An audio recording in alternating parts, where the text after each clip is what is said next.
Hello नमस्कार दोस्तों, स्वागत है आज आपका सभी का नई वीडियो के साथ। आज का मेरा टॉपिक है सर्वनाम। आपने देखा होगा कि हर एग्जाम में सर्वनाम टॉपिक से क्वेश्चन एक न एक जरूर रहता है। तो आज मैं आपके सामने सर्वनाम के कुछ इंपॉर्टेंट फैक्ट डिस्कस करने जा रहा हूँ। सबसे पहले सर्वनाम होता क्या है। सर्वनाम आपका दो शब्दों से मिलकर बना है, सर्व प्लस नाम। सर्व प्लस नाम, इसका अर्थ होता है अर्थात सभी का नाम। अर्थात सभी का नाम।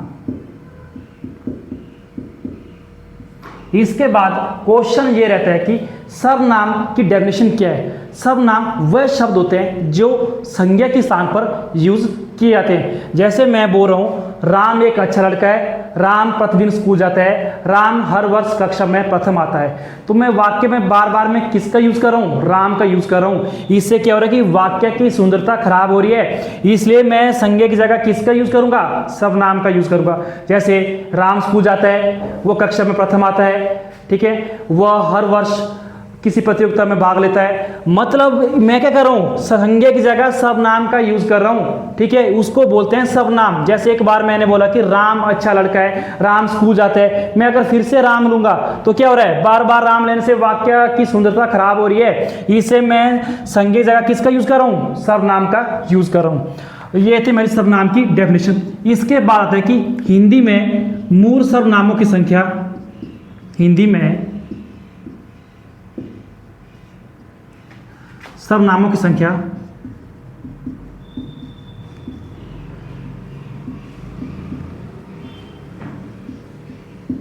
कितनी है, 11 है।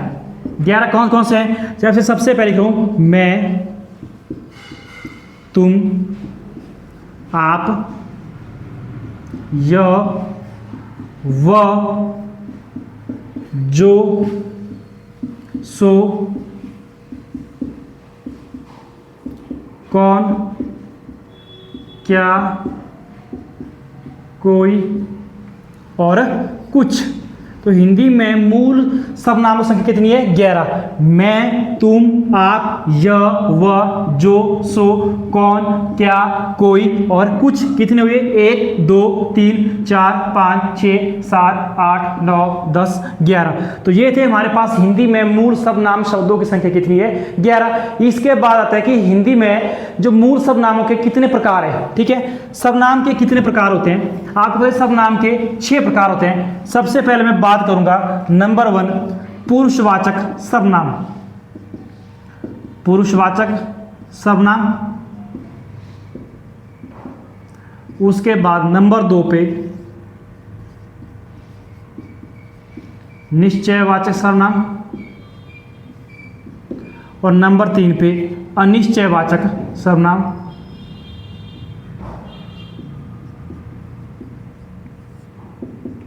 और नंबर 4 पे संबंधवाचक सर्वनाम और नंबर 5 पे प्रश्नवाचक सर्वनाम और नंबर 6 पे निजवाचक सर्वनाम। तो ये थे हमारे सर्वनाम के 6 प्रकार। मैं एक बार फिर से रिपीट करता हूं। नंबर 1 है पुरुषवाचक सर्वनाम, नंबर 2 है निश्चयवाचक सर्वनाम, नंबर 3 है अनिश्चयवाचक सर्वनाम, नंबर 4 है संबंधवाचक सर्वनाम और नंबर 5 है प्रश्नवाचक सर्वनाम और नंबर 6 है निजवाचक सर्वनाम। कई बार एग्जाम में ऐसा भी क्वेश्चन देखने को मिलता है, आपको क्वेश्चन के हिसाब से आएगा निम्न में से सर्वनाम का प्रकार नहीं है। मतलब 3 ऑप्शन आपको इसमें से आएंगी और एक ऑप्शन आपको विशेषण की दी जाएगी या तो संज्ञा की दी जाएगी। तो आपको छांटना ही कौन सा सर्वनाम का प्रकार नहीं है। इसके बाद में अगर बात करूंगा, पुरुषवाचक सर्वनाम 3 टाइप के होते हैं। नंबर 1 होता है उत्तम पुरुष और नंबर 2 होता है मध्य पुरुष और नंबर 3 पे होता है अन्य पुरुष। अच्छा, उत्तम पुरुष क्या होता है, उत्तम पुरुष होता है फर्स्ट पर्सन, जिसमें फर्स्ट पर्सन की बात की जाए, जैसे आई और वी की बात की जाए, ठीक है। और मध्य पुरुष क्या होता है, जिसमें सेकंड पर्सन की बात की जाए, जैसे यू एंड आप। और अन्य पुरुष होता है थर्ड पर्सन, जिसमें किसी तीसरे व्यक्ति की बात की जाए, जैसे ही शी इट, इसमें किसी तीसरे व्यक्ति की बात की जाएगी। तो आज मैं आपके सामने डिस्कस करना जा रहा हूं पुरुषवाचक सर्वनाम का टाइप, अन्य पुरुषवाचक सर्वनाम और निश्चयवाचक सर्वनाम में क्या अंतर है। आपको पता है कि जो पुरुषवाचक सर्वनाम है का उसका टाइप, अन्य पुरुषवाचक सर्वनाम और जो निश्चयवाचक सर्वनाम, ये दोनों मिलते जुलते सेम है। इसमें एग्जाम में क्वेश्चन आता है तो मैक्सिमम स्टूडेंट क्या होता है, इसमें कंफ्यूज रहते हैं। जैसे कि मैं आपको एक छोटा सा एग्जांपल लिख रहा हूं, वह पार्क गया, वह पार्क गया। बताइए ये कौन सा सर्वनाम है, निश्चयवाचक सर्वनाम है या पुरुषवाचक का अन्य पुरुषवाचक सर्वनाम है। नेक्स्ट लिख रहा हूं मैं, वे भ्रष्टाचार के प्रबल विरोधी थे। वह पार्क गया, वे भ्रष्टाचार के प्रबल विरोधी थे। बताइए कौन से सर्वनाम है। अब आपको मैं ये बात बता दूं कि जो अन्य पुरुषवाचक सर्वनाम है उसमें भी य, व और वे आता है। जो निश्चयवाचक सर्वनाम है उसमें भी य, व और वे आता है। तो दोनों में य, व और वे आते हैं। तो बताइए कौन सा सर्वनाम है। तो अब मैं आपके सामने इसका डिफरेंस बताने जाऊंगा कि आपने इसको कैसे पहचानना है। इसके कुछ ट्रिक और कुछ नियम है, उसके माध्यम से हम इसको पहचानेंगे। तो सबसे पहले मैं आपको इसका डिफरेंस बताऊंगा कि आपने इसको कैसे पहचाना है। उसके बाद मैं आपको इन एग्जाम्पलों के बारे में बताऊंगा। सबसे पहले मैं बात करूंगा अन्य पुरुषवाचक सर्वनाम,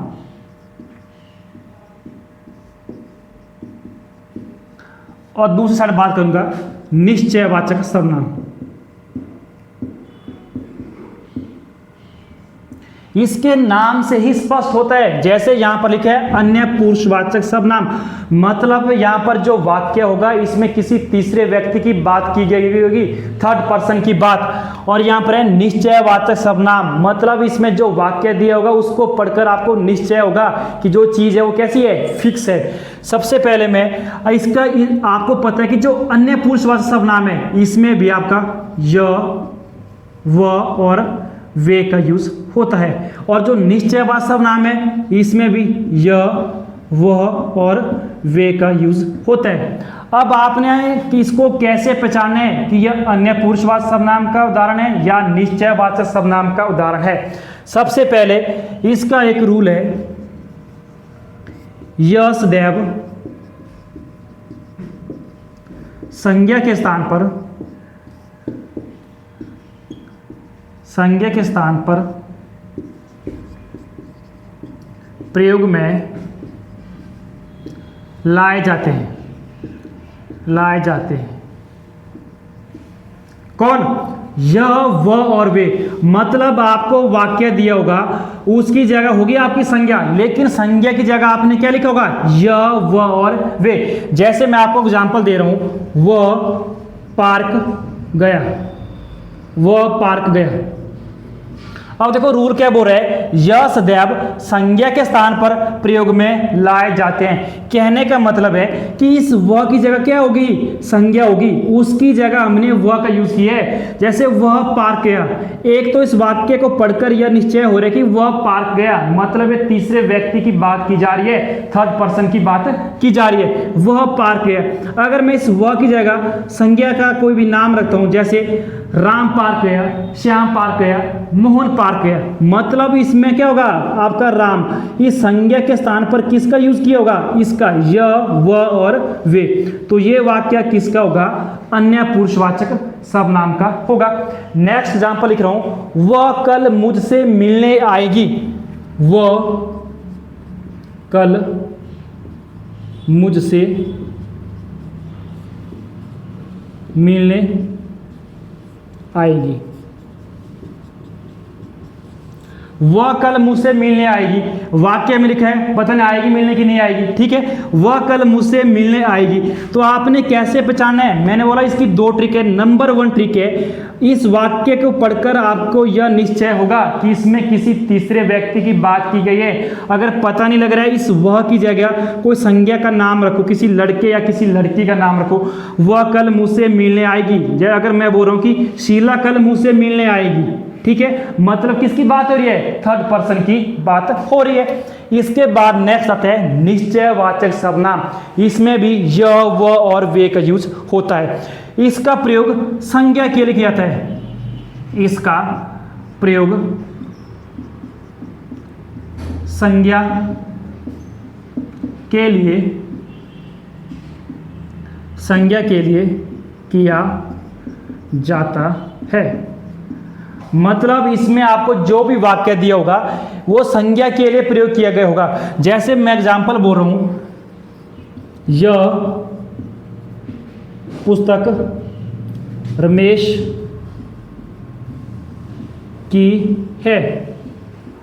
नंबर 1, यह पुस्तक रमेश की है। इस वाक्य को पढ़कर यह निश्चय हो रहा है कि यह पुस्तक रमेश की है, मतलब निश्चय है, फिक्स है कि यह पुस्तक रमेश की है। उसके बाद भी आपको पहचानना नहीं आ रहा है तो यह पुस्तक रमेश की है, इसमें रूल क्या लिखा गया है, इसका प्रयोग संज्ञा के लिए किया जाता है। मतलब जो यहाँ पर यह है इसका यूज किसके लिए हुआ है, पुस्तक के लिए हुआ है कि यह पुस्तक किसकी है, रमेश की है। नेक्स्ट वाक्य है, वे आम के पेड़ है। वे आम के पेड़ है।